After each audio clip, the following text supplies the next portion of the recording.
Good morning, children. Children, after the first term, now this is the first lecture related to your second term. So, as you have already given the first term, and in that term we have completed chapter number 1, 2, 4 and 9. Now we are going to start with the chapter number 5. Okay, so this chapter number 5 is included in your second term. The complete syllabus of second term we will share later on, but this chapter we are going to start after the first term. So the chapter is endocrine system and adolescence. So in this chapter, this is a very important and very interesting chapter. So in this chapter we are going to study about internal endocrine glands. Okay, glands, I am going to explain you what is endocrine glands. Children, just we have studied in digestive system that when we eat something, secretions get inside our mouth. Even suppose if we are not eating anything, simply we are thinking about some delicious food, so a secretion start coming in our mouth. And in the same way, in the whole digestive system, when we eat the food, the whole digestive system start working and different glands, they start their secretions. So what is secretion? You can say that is simply a liquid substance which contain enzymes. Okay, secretion means a liquid which contains enzyme. So when the secretions contain enzymes, those enzymes, they go to the target organ and they help in their function. So before starting endocrine gland, I would like to explain you that endocrine glands, in our body we have two type of glands. Okay, so glands, they are of two type. First is the exocrine and second one is the endocrine gland. Now two type of glands are present in our body. So first thing that I am explaining you now, what is a gland? What is a gland? Gland is already present inside our body, but they work when they get any indication. And how they work? They simply produce secretions. Glands produce secretions, and these secretions contains enzymes. And those enzymes, they help in doing the work in the body. Okay, so glands, they are simply the secretions. They contain enzymes. They work in the body whenever they are given the stimulus, in the way of as I am explaining you, in case of digestive system, how our glands work. First is the mouth start working when we give the food. So what is food? Food is like a secretion which we have given in our mouth, and when we give the food to our mouth, there is a secretion of salivary gland.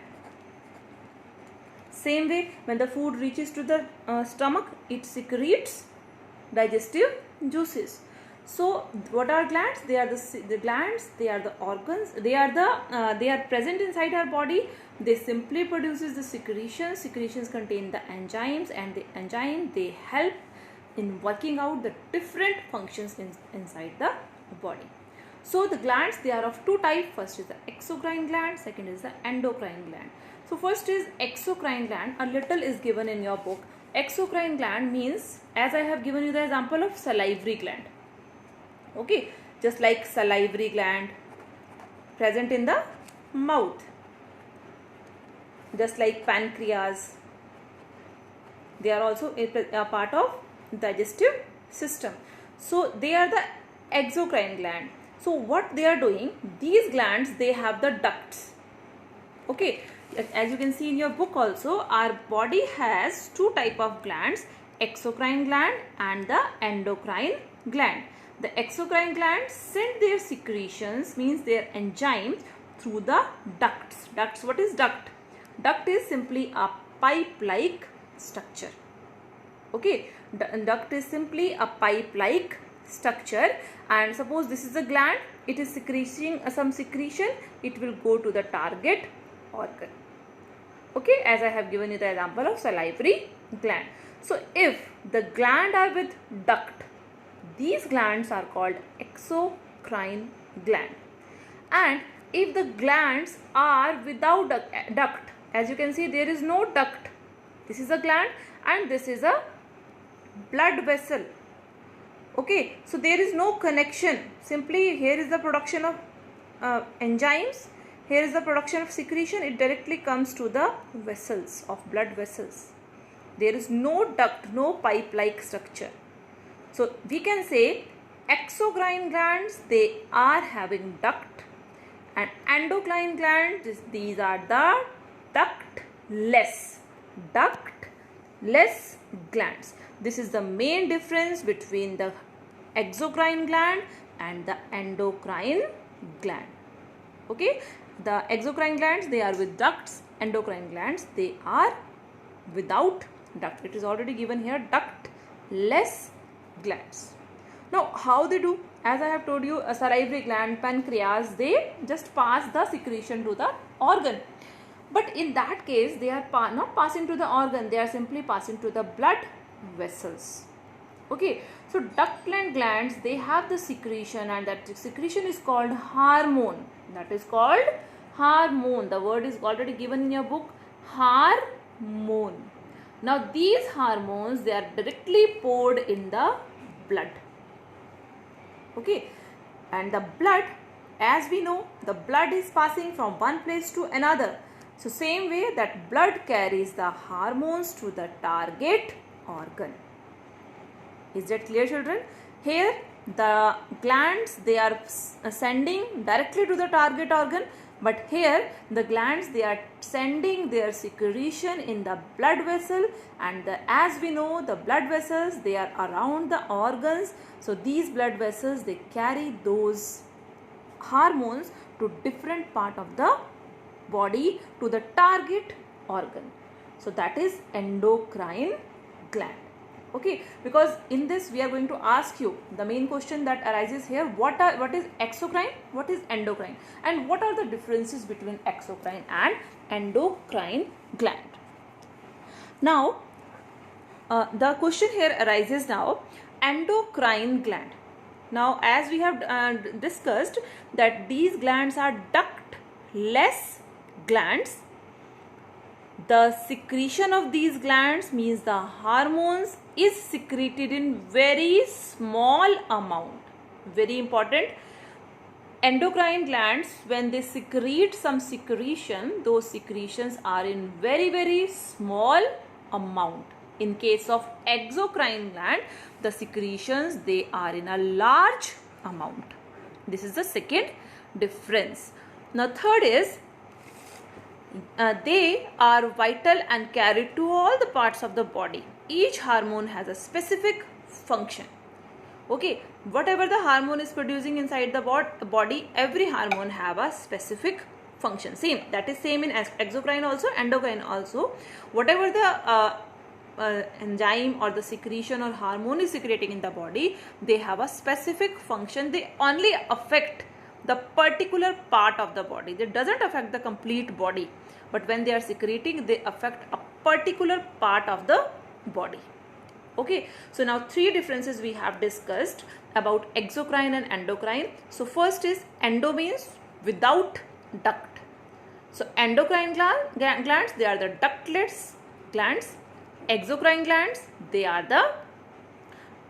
having the ducts with them. They pass the secretion through the ducts. Second difference that we have studied, exocrine gland, they produce a secretion in a large amount, and endocrine glands, they produce secretion in very less quantity. Third difference, they directly pass the secretion to the target organ, but in case of endocrine gland, they are not passing directly, they pass the secretion to the blood vessels, and through the blood it passes to the targeted organ. Okay, and this we have, and this is the differences. Some more differences are also there, we will discuss as we are completing the chapter. Now what is the definition of hormone? Now definition of hormone is, what is a hormone? It is a chemical substance. It is secreted by endocrine gland, which is directly poured into the bloodstream and act on the target organ or cell. I have explained you that thing, that hormone is a chemical substance. It is secreted by endocrine gland. It is directly poured into the bloodstream and then it acts on the targeted organ or a cell. Is that clear, children? Now after that, the endocrine gland, because the chapter is only endocrine. So endocrine gland, we are going to discuss 4 types of endocrine gland. The first is the thyroid gland, second is the adrenal gland, third is the pancreas, and fourth is the pituitary gland. You have to learn the name of these gland. First is the thyroid, second is the adrenal, third is the pancreas, and third is the pituitary. So today we are going to take only the one gland, that is the thyroid gland. Okay, as we have heard, nowadays we heard that the person is having the problem of thyroid. So thyroid is different, this gland is different, and that problem is little different. So in this thyroid gland, children, as we know, as you can see in the picture, this lady is simply suffering from thyroid. But she is suffering from thyroid. As you can see, that swollen neck is there. So she is suffering from thyroid as she is deficient in iodine. The food that she is eating, that she is having every day, that food, that salt doesn't contain iodine. So that is why she is facing such type of problem. So this is only the picture that they have shown. So because the neck is the part, as we know, the voice, it comes from that part of the neck. It contains a voice box that is called larynx. That is called larynx. You can see in this picture, this is our neck. Okay, this is the backbone and this is our neck, and here is the larynx.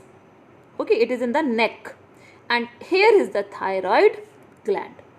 So this thyroid gland, it is, you can say, it is bilobed. Bilobed means it is divided into 2 parts. One side is that, one side is that.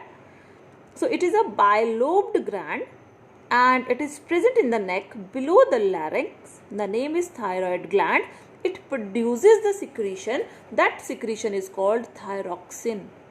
Secretion is called thyroxine. That is very important, and that thyroxine, it contains a iodine containing protein, and this protein is very important for our body because it helps in stimulating many activities in our body, help in stimulating the growth in infants, means newly born baby, and its over secretion, it also gives the harmful effect to our body.